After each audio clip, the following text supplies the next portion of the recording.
New York City is a museum without walls, its collection made of steel, glass, and stone. Each building tells a story of ambition, dreams, and the people who built them.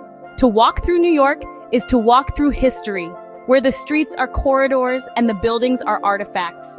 The city's architecture is a living record, a constant conversation between past and present. New York never stops building or changing. It's a canvas for perpetual reinvention. The skyline is a graph of its aspirations, from Dutch houses to modern skyscrapers. The city's structures reveal its social history: brownstones, tenements, grand apartments, and office towers. Each neighborhood has its own architectural dialect shaped by its residents. These buildings are containers of memory, holding countless New York stories. This journey will explore the city's architectural evolution. We'll start with the first European settlers, witness the birth of the skyscraper, marvel at Art Deco, and see the rise of modernism. We'll watch the city adapt and change, always looking forward. The city's relentless energy is embodied in its architecture. New York's buildings are symbols of hope, struggle, and ambition. The city's skyline is a testament to its enduring spirit. Let's begin our journey through the stone and dreams of New York. New York's architectural story begins in New Amsterdam, a Dutch settlement. The Dutch built narrow brick houses with stepped gables facing the street, practical for the New World's harsh weather. When the English took over in 1664, the city's name and style changed. The English introduced the Georgian-style symmetrical, orderly, with neat rows of windows and classical details. St. Paul's Chapel, built in 1766, is a prime example of this shift. Colonial New York clustered near the harbor with narrow, winding streets and a mix of Dutch and English buildings. Local wood, stone, and imported bricks shaped the city's early look. Few buildings from this era survive, but their influence remains. The idea of brick row houses and the beginnings of Manhattan's grid started here. These early structures set the stage for New York's explosive growth.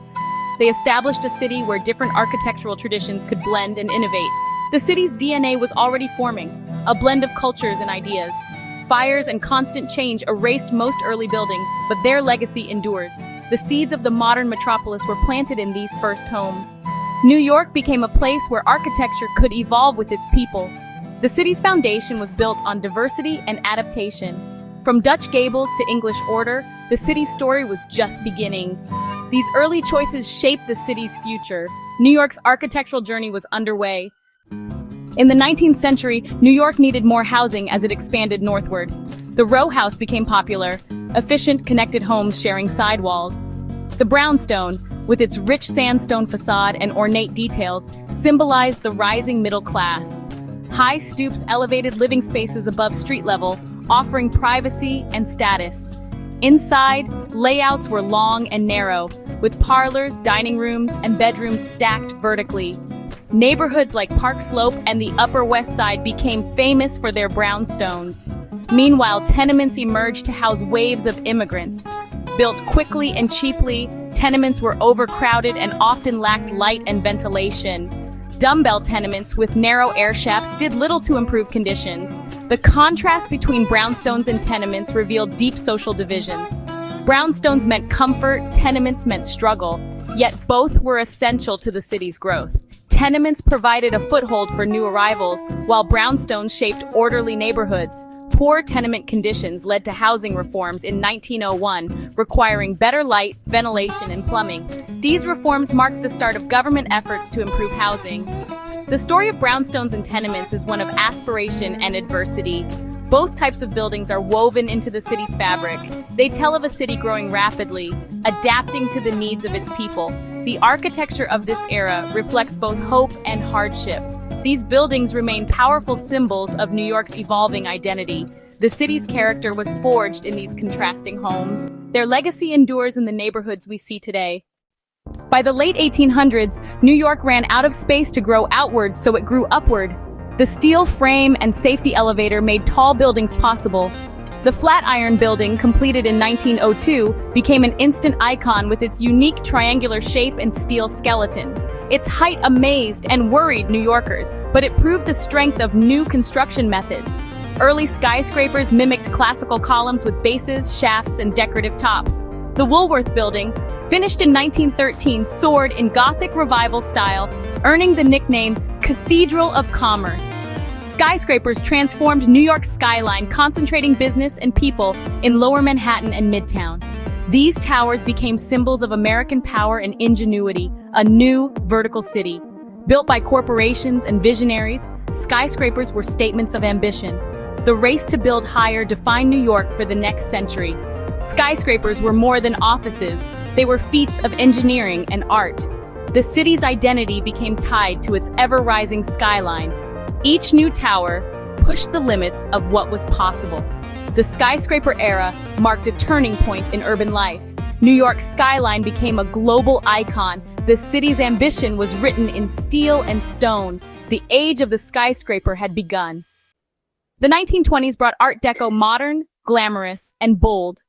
Art Deco embraced geometric shapes, vertical lines, and rich ornamentation, using new materials like chrome and stainless steel.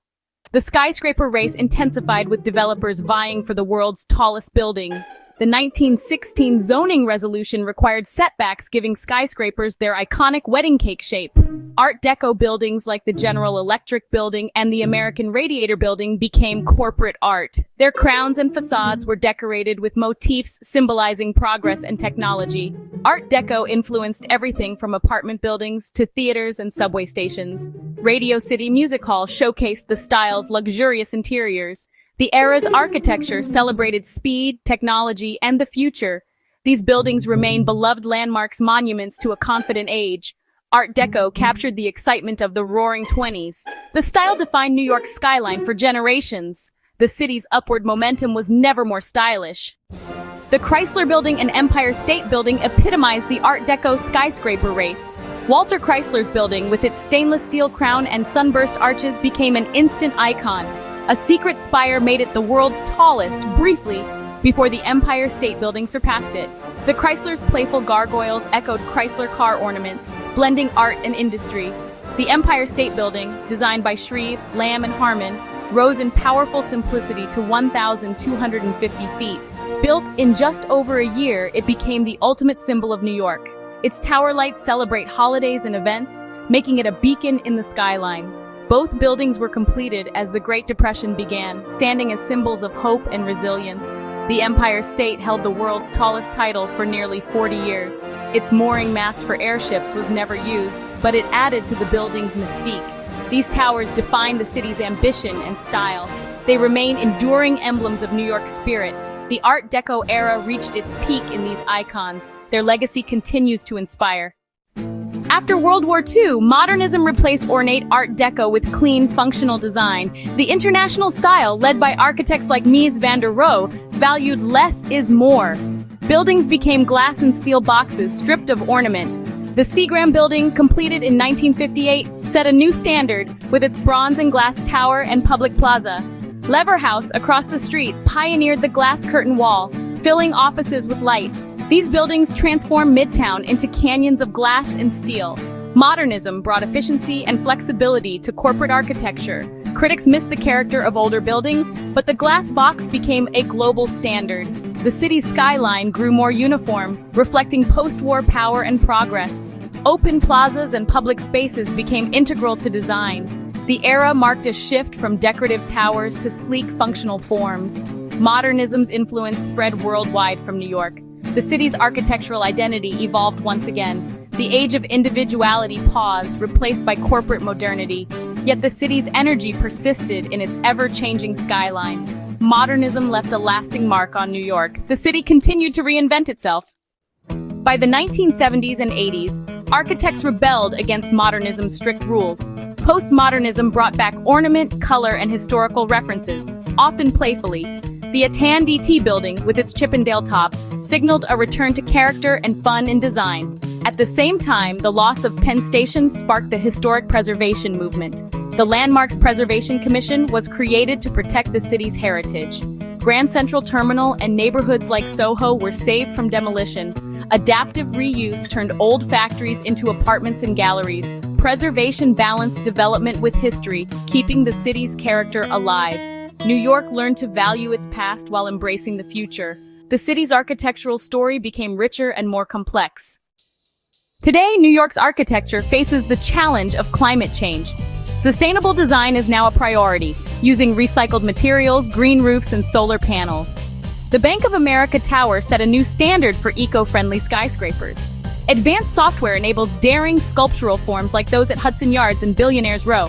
Super slender towers offer luxury and views, but raise questions about inequality. The skyline is more dynamic and diverse than ever. New York's story is a dialogue between past and future. The city constantly reinvents itself, adapting to new challenges. Each building adds a new chapter to its history. The spirit of innovation and ambition endures in every stone and steel beam.